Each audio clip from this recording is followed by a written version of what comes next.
Leadership, some posit, is never really tested until there is adversity, an unexpected social agitation or an emergency, be it natural disasters or health emergencies. These developments often strengthen the cord between leadership and followership, as all hands naturally push the plow to destination. Today we will examine the synergies springing up in the political terrain to protect Nigeria and Nigerians. Also in this package, a comrade speaks on a 24 hours like no other at the APC Secretariat. Plus, a cheering story from Borno State after years of conflict and displacement. These and more on today's edition of Political Update, NT's eclectic political ensemble with a third eye on the nation's political scene. I am Fisai Ogunfuyi. Welcome.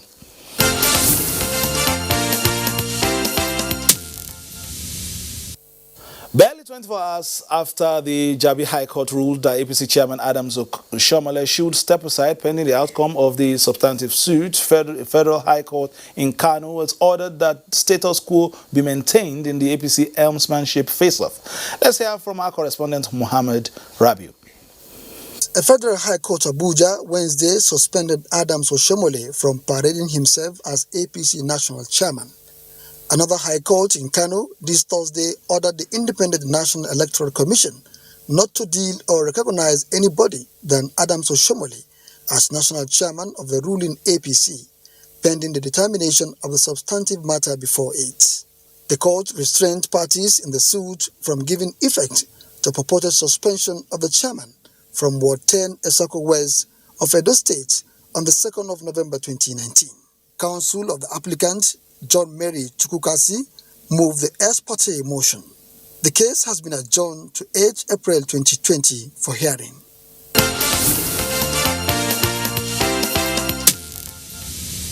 Meanwhile, the national chairman of the All Progressives Congress APC, Comrade Adams Oshiomhole, says the suspension at the ward level is null and void. Adams Oshiomhole said this while addressing State House correspondents after an audience with President Muhammadu Buhari. I thought that I have a duty to brief Mr. President as the overall leader of our party about this development. I am not the best chairman in the world, but I believe I've given my all. I emphasize my all, even at the expense of my family welfare and family life, to support my party and to ensure that I work sometimes almost 20 hours a day to ensure that I provide the desired leadership that the APC need. Whatever you do, those who want to fight you will fight you. But I know that my tenure will be defined by God, not by man. And I worry more about what I will be remembered for when I was chairman rather than how long I was chairman. He who God stands with, no man born of a woman can bring him down.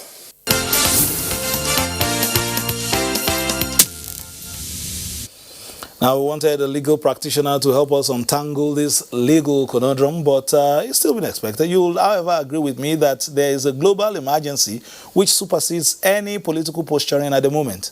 COVID-19 is at the front burner on the planet, and its containment is top priority. Here, medical proficiency and political will is crucial. Chairman House Committee on Health, Dr. Tanko joined us earlier with an update. One thing is certain that no country will say is ever completely ready to face the calamity. You can see how far, what is the financial implication, the various areas that the diseases have so far touched. So in Nigeria, just like any other country, we are also doing our own best. And let me say, as far as the preparation in Nigeria is concerned as of today, there is need for much improvement. But you cannot also deny the fact that much has been done. Especially the main anchor in terms of the fight is Center of Disease Control, Nigeria Center of Disease Control. I can tell you vividly that in the last few months, the center has seen a lot of upliftment and they have done much. They have done much in terms of building capacity. You can see when the disease just came, people thought the country is not ready and doesn't have the capacity to confirm the case. But within the shortest possible time, in a few hours, Nigeria was able to confirm the cases, we are able to isolate the patient, and we are also able to fast track in terms of contact tracing. Though the contact tracing couldn't have been 100% up till today, but I want to tell you that they have done much. And not only that, there is also capacity in terms of getting the updated information down to the healthcare practitioners so that they can improve on their services. The confidence of healthcare workers is being built so that they cannot, if you consider the last time when we had the issue of Ebola in the country, immediately it is mentioned people in hospitals started running. But now people are volunteering. They are coming out. They are saying, look, do you know that the COVID virus is something that we can also prepare ourselves and face it? There is also a confidence built in that direction. And not only that, in terms of information dissemination, the Nigeria Center of Disease Control has developed information pamphlet for practitioners, for the general public, and they continuously keep on disseminating such information to this thing. And they have also improved much in terms of public engagement.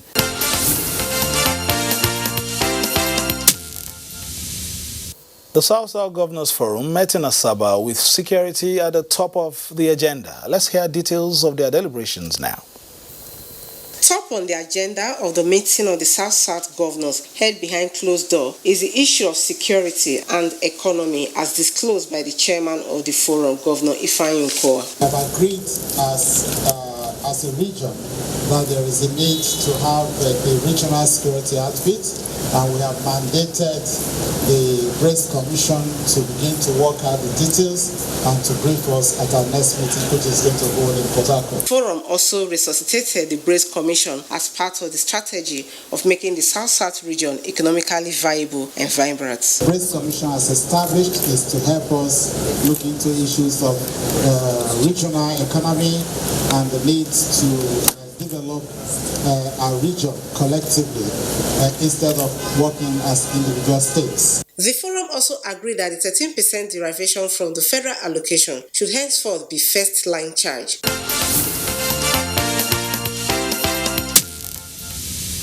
All right, joining us now is Usani Ugurusani, former Minister of Niger Delta Affairs. Thank you for joining us. You're welcome. Let's start from that region and look at it holistically in terms of the politics, in terms of the needs. Let's look at some of the needs in the area. Having, superintendent over the Niger Delta, ministry, Niger Delta Affairs, what are the main challenges in that region? There have been a few, discussions about forensic audit, for instance, of the NDCC, issues of, projects not completed, use disenchanted and all that. What are the main problems and what are the things we need to quickly do to bring that, region back to its vital best? Thank you very much for this question. But I think enumeration in an attempt to answer this question will take us a very long time based on in-depth knowledge of a place I've administered. I'll just answer it briefly by telling you that the region needs everything, and everything is required to solve the problems. The region needs peace. The region needs basic amenities. The region needs orientation like every other Nigerian. The region needs honesty of application of Nigerian resources that are allocated to the region. The region also needs cohesion with other parts of Nigeria. The region also needs understanding of the Nigerian state vis-a-vis the ethnicities and the nationalities that are basically minorities that form the region in relating with other parts of the sovereign nation. So if I begin to say they need water, they need this, they have got virtually nothing in the standard form. It's not because efforts are not there, but the negating factors against the efforts that are being made overwhelm the abilities that are standing on the platform of the efforts that are made to solve the problems that are existing. So virtually the region needs everything, because if you consider the contribution of the regions to what the region gets back, it's not a matter of blaming Mr. A or B, but it will suggest that right from probably the days of independence, the region has faced neglect, or even preceding the days of independence, from when oil exploration started from the place, the region has suffered serious neglect. So let's look at some of the first things we may begin to scrutinize, and that's the issue of youth empowerment in terms of perhaps accelerating the process of making sure that youth in the region are gainfully engaged. What would be some of the solutions you will proffer that is long-lasting and sustainable? Well, you see, some of these questions, to answer them satisfactorily, we may need to. We will need some philosophical insight, which will tax the brains and intelligence of anybody in applying them to the reality of the situation. It's not as if programs of youth empowerment have not been going on. But how do we apply whatever we tag youth empowerment in what we aspire to become or to achieve? Misapplication of resources are there. And the misunderstanding of what is empowerment is also there. Because when we talk about youth empowerment in the modern day development syntax, we mean that ability to get self-employed or stand on your own, or at least be sustainable and be less dependent. And so when the efforts are geared toward that way, and then the recipients themselves do not appreciate it in that context, they think they owe nothing to anybody, not even to themselves. And that is why it is a cycle that continues to run and run and run as if we are static. So getting into this, probably one needs to be writing some features on it, not on brief interviews such as this one. Let's give it this way, because you've provided solutions in the past, you've tried to also provide political leadership. So what are your frustrations? The first frustration, not just mine, of the Nigerian political space and player, is the concept of stomach infrastructure. So no matter what you do to sustain a man's tomorrow, he expects you to fill his pocket rather than secure the environment for his tomorrow's existence. That's the first frustration. The second frustration is the misunderstanding of what politics should stand for. In my view, politics creates a platform for people to occupy places, to make decisions, to govern society.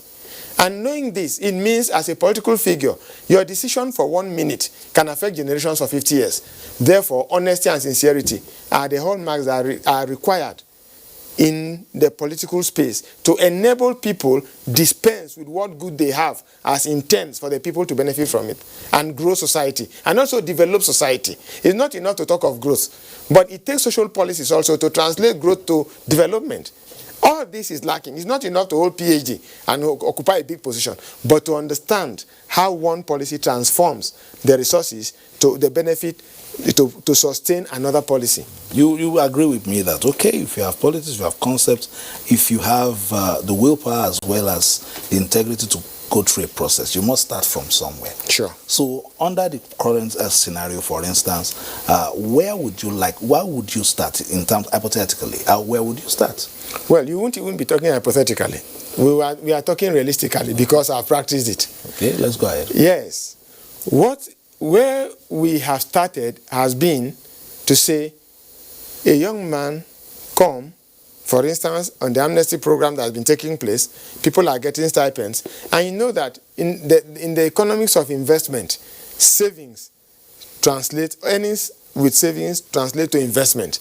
The scale notwithstanding. So if one has been collecting stipends of 65,000 naira for 4, 5, 6, 7 years, and he has not found it necessary to make savings at least to become a welder, then he will never develop.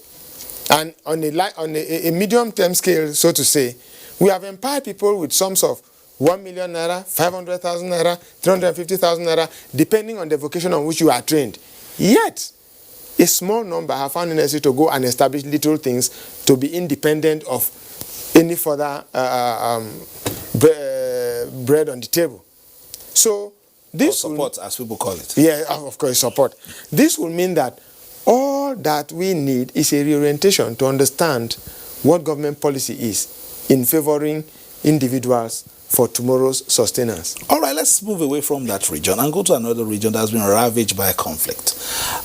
And there's a good and cheering story coming from Borno. After years of conflict and displacement, the people of Borno, especially those most traumatized by insurgency, are experiencing something close to normalcy. A key part of this development is the building of educational infrastructure and enrollment of teachers for the pupils that have been scattered across the land. Chief Whip of the House of Representatives, who represents Munguno, Mate, and Ngazai Federal Constituency, shared his experiences and government's thinking in rejuvenating ailing structures in that zone.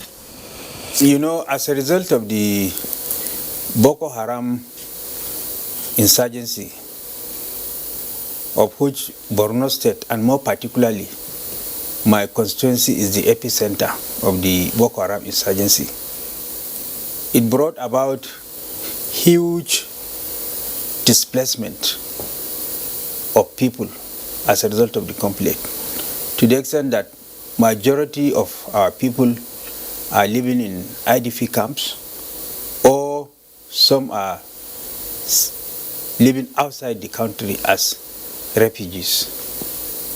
And now, as a result of the gallantry exhibited by our military, which brought about tremendous success in degrading the Boko Haram insurgents, people have returned back to their communities from the internally displaced people's camps, and even some of the refugees that are staying either in Niger or Cameroon have started coming back to their communities that are hitherto displaced. Because, as you know, pre-2015, I cannot even in the wildest of my dreams think of going to my hometown of Manguno, because it is effectively under the control of Boko Haram insurgents that effectively excise it from the territorial integrity of Nigeria. They have hosted their flags and they are administering their laws.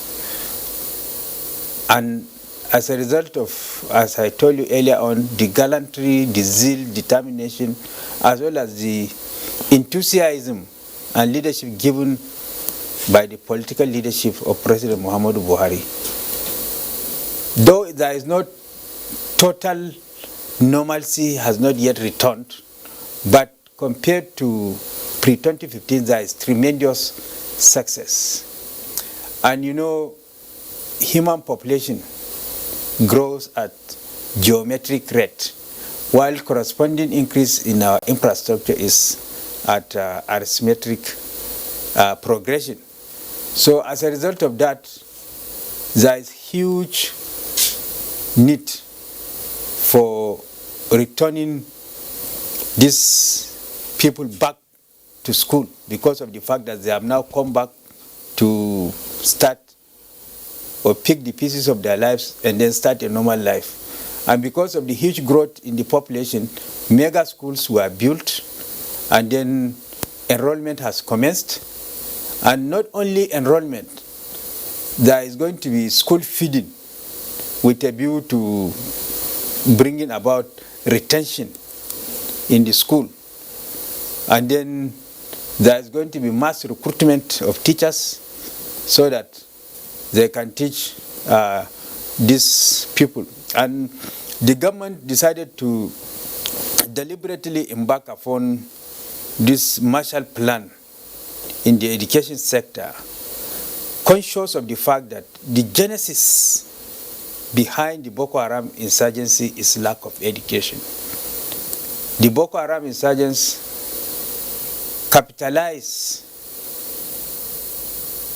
on the number of uneducated people, use it as a fertile ground to recruit these people, and then committed their nefarious activities and wreak havoc on the Nigerian nation state. So in order to avert this situation, this ugly scenario, government embarked upon the deliberate policy of enrolling about 50,000 out of school children back to school.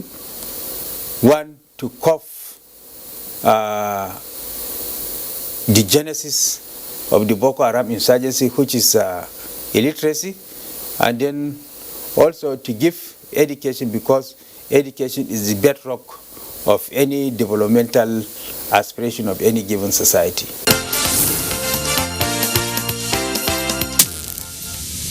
All right, before we go for the home run, the former Minister of Niger Delta Affairs still here, Usani Uguru Usani. They are beginning to bring back the pieces there, and there are some bold initiatives to make sure that that part of the country is rejuvenated completely in terms of the structures.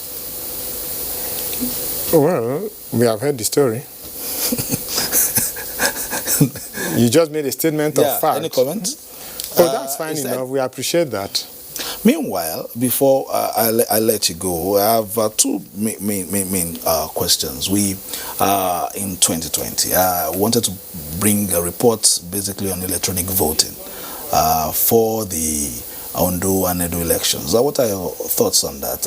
Would it perhaps reduce the incidences that we discussed in our last discussion in terms of, being able to have the sanctity of the ballot? Yeah, for me, and I think any well-meaning Nigerian will support any process that guarantees transparent voting with minimal interference of human factor. Nonetheless, you know the character of Nigerians. As they are putting the bill forward and practicing the technology to guarantee that, some of us are practicing how to circumvent that. But if we are able to get it foolproof, I believe every Nigerian will be happy, because once an election is acceptable based on transparency, then litigations are minimal, and greater confidence will that government have, or will the people have in that government. And therefore, there will be space for less acrimony and then greater prospects of development. Before I let you go, you are a member of the All Progressive Congress. Yes. 2 court cases concerning the helpsmanship. What is the status and what is the mood in camp? Well, the mood for APC members as well as all Nigerians is virtually the same, because knowing that the APC as a party is a platform on which the government emerged or evolved, what affects the party virtually affects the country, because the government has a bearing to that. But having 2 court cases, of course, I have not read the judgments. Again, I do not know whether a corresponding court as another on the same level of status is able to cancel out or impose a ruling on another. But in all, there is something that's very important. Whichever party any opinion is leaning on, we have now learned to know that those who despise the court still depend on the court. And so the judiciary must learn a lesson from this, to know that if the country must stand right, they must be just and fair. Otherwise, we will accuse them of being the ones that are destroying the democracy and not the politicians as they allege. Uguru Usani, thank you for coming. From my layman's perspective, I was just say, we shall see. That has been Political Update for today. Join us again on Tuesday for a fresh package. Don't forget, Nigerian Television Authority, dedicated towards giving you the very best of news, reviews, previews, and interviews. My name is Fisai Ogunfi, urging you to stay tuned to the Nigerian Television Authority while you enjoy the very best of the weekend. Bye-bye now.